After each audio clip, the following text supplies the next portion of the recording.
Mrs. Adelabu worked for 35 long years as a dedicated teacher. Every morning, she woke up early, taught children with love, and went back home tired but proud. In 2012, she retired, dreaming of a peaceful life, but peace never came. The government promised to pay her gratuity. She hoped, she waited, but no money came. Her heart broke slowly each day as she saw other people move on with their lives. Mrs. Adelabu was a widow.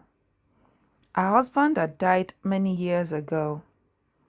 She had 4 sons, but they were also struggling to make ends meet. No one had enough money. No one had enough hope. Our landlord called to ask for rent, but she didn't have enough to pay him. She sold her valuables in a bid to pay, but she still didn't have enough. Our children needed school fees, books, uniforms. Mrs. Adelabu called on her bed at night, crying, wishing she could give them the life she promised them. One day, Mrs. Adelabu fell sick. Fever, coughing and weakness. She went to the hospital, but they asked for money first, which she could not provide, so she walked back home in tears. Mrs. Adelabu had no means of transportation. No car, no bicycle. She walked everywhere, under the hot sun, under the rain, with her old slippers and swollen feet. Alone, at night, in her small dark room, with no light, no food, and no music, only memories of the past filled the silence. Sitting on her bed, she asked herself, why did I work so hard? Where is the reward? Her voice echoed in the empty room. Meanwhile, she was not alone in her pain. Her friends, other retired teachers, were also waiting for their money. They met sometimes, sat together, and cried together.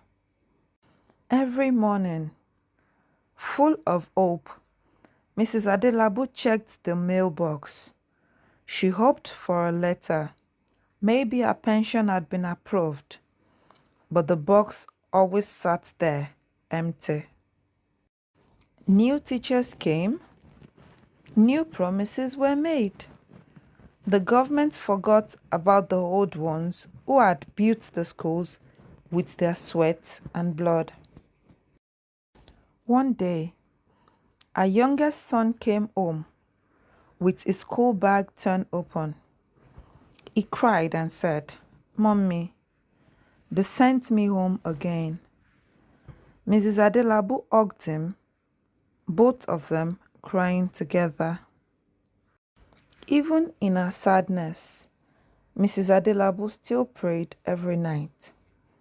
She believed in a small hope that one day justice would come. A candle burned low, but it never died. However, Mrs. Adelabu's story is far from being over. As long as she breathes, she holds on.